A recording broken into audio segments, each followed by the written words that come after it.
Hello guys, welcome to another blog video. আশা করি সবাই অনেক ভালোই আছেন। তো আজকে আমি শেওড়াপাড়া থেকে জার্নি করব মেথিকান্দা নরসিংদী রেলওয়ে স্টেশন পর্যন্ত, নরসিংদী মেথিকান্দা। তো আজকে কিন্তু আমি মেট্রো স্টেশন চলে এসেছি। তো আমি কিন্তু দেখতেই পাচ্ছেন আমার আশেপাশে কিন্তু খুবই নিরিবিলি পরিবেশ মেট্রো স্টেশন শেওড়াপাড়াতে। তো আমি কিন্তু এখন মতিঝিলের জন্য ট্রেনে উঠবো। তো আমি কিছু একটু ভিডিও নিয়ে নিলাম, ভাবসাব কাটিয়ে নিয়ে নিলাম। তো এখন কিন্তু আমি ট্রেনের জন্য কথা বলছি। তো আমি ট্রেনে ভিডিও করতে পারিনি, কারণ হচ্ছে আমি ট্রেনে প্রচণ্ড ভিড় ছিল। এখন আমি রিক্সা নিয়ে মতিঝিল থেকে কমলাপুর যাচ্ছি। তো রিক্সা ভাড়া কিন্তু 50 টাকা নিয়েছে। এখান থেকে একটু দর কষাকষি করতে হবে আর কি। তো আমি কিন্তু যাচ্ছি কমলাপুর স্টেশনের উদ্দেশ্যে। তো আমার ট্রেন কিন্তু প্রায় 2:15 হ্যাঁ, তো আমি কিন্তু পৌঁছে গেছি। তো আমার সামনে একটা ইন্ডিয়ান লোকোমোটিভ আছে। তো এখানে কিন্তু রেল লাইনের কাজ চলছে, এখানে মালবাহী গাড়ির কিছু বগি আছে। আর আমার সামনে কিন্তু 4 নম্বর প্ল্যাটফর্মে একটি 2910 সিরিজের ইঞ্জিন লোকোমোটিভ কিন্তু চলে এসছে। কোন ট্রেনের তা বলতে পারছি না। এখন এটা অন্যদিকে যেয়ে আবার যুক্ত হবে ট্রেনের সঙ্গে, মূল ভাবের সঙ্গে। তো দেখতেই পাচ্ছেন আমার সামনে দিয়ে কিন্তু ইঞ্জিনটা ক্রস করছে। তো ইঞ্জিনটা কিন্তু মারাত্মক লাগছে। 2910 সিরিজের ইঞ্জিনটা কিন্তু খুবই পাওয়ারফুল। তো আমি আমার কাঙ্ক্ষিত ট্রেনে বসে পড়েছি, চট্টলা এক্সপ্রেস ট্রেনে। তো আমি আমার সিট অনলাইনে কেটে নিয়েছি। আমার সিট পড়েছে প্রায় পার জন প্রতি 125 টাকা করে। তো 2 জন আমরা গিয়েছি, তো 250 টাকা নিয়েছে ভ্যাট সহ। তো আমার সামনে কিন্তু ঢাকা সিলেটের একটা ট্রেন দেখতে পাচ্ছি। আর এই যে ব্যক্তিটা, এই ব্যক্তিটা ঢাকা কমলাপুরে আমি দেখেছি যে তার হাত পা পঙ্গু, সে কথা বলতে পারে না, বাক প্রতিবন্ধী। তো তাকে দেখে খুবই মায়া লাগছে আমার। আমি খুবই তাকে দেখে প্রাউড করছি, কারণ হলো সে একটা কর্ম করে খাচ্ছে, একটা বিজনেস করে খাচ্ছে, যে কলম টিস্যু বিক্রি করছে। তো আমার কাঙ্ক্ষিত ট্রেনটি কিন্তু মেথিকান্দার উদ্দেশ্যে কিন্তু যাত্রা শুরু করে দিয়েছি। তো সর্বমোট মিলে বাংলাদেশের ট্রেনের অবস্থা খুবই বাজে। তো সিরিয়াল খুবই বিপর্যয় হয়েছে। আমার ট্রেন কিন্তু 3:18 ছেড়েছে কমলাপুর থেকে। তো আমার যেতে যেতে প্রায় 4টা বাজবে। তো 1.5 ঘন্টার পথ। তো আশা করি এই জার্নিটা সবাই উপভোগ করবে। দেখতেই পাচ্ছেন আমরা কিন্তু মহাখালী ফ্লাইওভারের দিকে এগিয়ে যাচ্ছি। তো কি পরিমাণ এখানে ঘনবসতিপূর্ণ এলাকা, দেখতেই পাচ্ছেন। ঢাকার আসল চিত্রটা দেখা যায় পুরান ঢাকার এখান দিয়ে, রেল লাইন দিয়ে যে আশেপাশে কি অবস্থা। তো আমি সরকারকে অনুরোধ করতে চাই, হয়তো এটা কোনো প্রমোশনাল ভিডিও নেই, কিন্তু আমি জনগণকে বলতে চাই যে এই কাজগুলি দ্রুত করা উচিত। নাহলে বাইরের দেশে কোনো ট্যুরিস্ট এলে আমাদের দেশকে খুবই তুচ্ছ-তাচ্ছিল্য করবে। তো কী পরিমাণ ময়লা তার নিজের চোখে দেখতে পাচ্ছেন। This is the real footage. তো আমার ট্রেনটা কিন্তু রওনা দিয়ে দিছে। ট্রেনটা কিন্তু প্রায় 100 টাচ করে ফেলেছে গতি।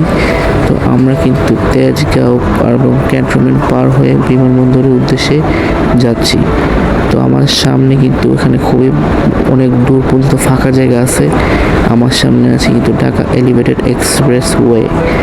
তো দেখতেই পাচ্ছেন আমাদের এখানে কিন্তু 4 লাইনের মানে 4টা লাইনের রেল লাইন চলছে।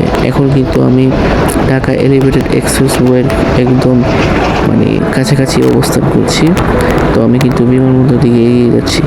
তো বাইরের বাতাসটা প্রচণ্ড রকমের সুন্দর ছিল, ভিউটা, বাতাসটা প্রচণ্ড পরিমাণ ঠান্ডা ছিল। তো আমরা টঙ্গী ক্রস করে, বিমানবন্দর ক্রস করে কিন্তু আমরা আড়িখোলা দিকে এগোচ্ছি। তো আমরা কিছুক্ষণের মধ্যে আমরা আড়িখোলায় পৌঁছে যাব। তো সামনে কিন্তু আড়িখোলা স্টেশন। আড়িখোলা স্টেশনটা কিন্তু খুবই সুন্দর, কিন্তু নিরিবিলি নীরব। এখানে মহাসড়ক কিন্তু দূরে পড়েছে, মানে একটু দূরেই, বেশ খানিকটা দূরে। তো দেখতেই পাচ্ছেন আড়িখোলা স্টেশন, নীল সবুজে ঘেরা। তো নামটা দেখা যাচ্ছে না। তো আমি এই স্টেশনটা যে কেউ চিনবে, যারা চিনে থাকেন আর কি। তো আমরা কিন্তু আড়িখোলা ক্রস করছি, তারপর সামনে পুবাইল। তো দেখতেই পাচ্ছেন আমার সামনে দিয়ে একটা ট্রেন যাচ্ছে। আমরা ঘোড়াশালের দিকে এগোচ্ছি। দেখুন কি সুন্দর ভিউ, ছাদের উপর মানুষ বসে রয়েছে, কি সুন্দর লাগতেছে। মানে জাস্ট অসাধারণ। আর বাতাসটা আমার মনটাকে পুরো জুড়িয়ে দিয়েছি। তো আমাদের সামনে কিন্তু একটা ব্রিজ পড়েছে, দেখতেই পাচ্ছেন। ওয়াটার নাইস ভিউ, মানে দেখতেই পাচ্ছেন কি সুন্দর পরিবেশ, প্রাকৃতিক পরিবেশ। এখানে কিন্তু হাওর হয়েছে, খুবই সুন্দর পানি, বর্ষার পানি, দেখতেই পাচ্ছেন কত সুন্দর পরিবেশ। গ্রিন হাউস পুরো, মানে কি আর বলবো, বাতাসটা পুরো মনটাকে ঠান্ডা করে দিয়েছে। তো আমরা কিন্তু এখন ঘোড়াশালের দিকে আগাচ্ছি। সামনে কিন্তু ঘোড়াশাল শীতলক্ষা ব্রিজ, আমার সামনে কিন্তু এখন শীতলক্ষা নদী। আমি কিন্তু শীতলক্ষা নদীর উপর উঠতে যাচ্ছি। দেখতেই পাচ্ছেন আমাদের সামনে কিন্তু ব্রিজ অলরেডি চলে এসছে। ওয়েলকাম টু শীতলক্ষা নদী, ওয়েলকাম টু ঘোড়াশাল। দেখতেই পাচ্ছেন আমাদের সামনে দিয়ে কিন্তু ব্রিজ, রেল লাইন এবং গাড়ি চলাচল দুটাই ব্রিজ আছে। সামনে কিন্তু একটা বালগেট দেখা যাচ্ছে। মানে just wow, just wow, what a nice beauty shot. মানে কি বলবো, মানে এত সুন্দর লাগতেছে।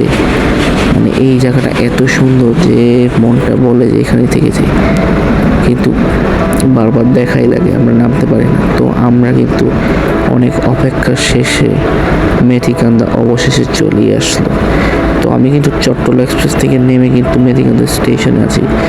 তো নরসিংদী থেকে দেখলাম একটা জিনিস খেয়াল করলেন, নরসিংদী থেকে মেথিকান্দা স্টেশনে মানুষ খুবই প্রচুর পরিমাণে এখানে নামে আর কি।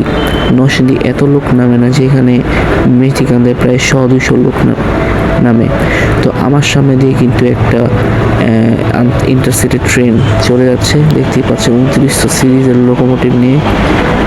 তো দেখতেই পাচ্ছেন কি সুন্দর দুইটা ট্রেন, চট্টলা এবং আন্তনগর ট্রেন কিন্তু পাশাপাশি। এটা কি ট্রেন তো আমি সঠিক বলতে পারছি না। তো দেখতেই পাচ্ছেন হয়তো এটা সিলেট চট্টগ্রামের ট্রেন। তো গাইস, চ্যানেলটা সাবস্ক্রাইব না করে যাবেন, আশা করি ভিডিও অনেক ভালো লেগেছে। আসলে আমার একটা অন্যরকম এক্সপিরিয়েন্স ছিল, আমি অনেক কিছু ভিডিওতে আপনাদের শেয়ার করব।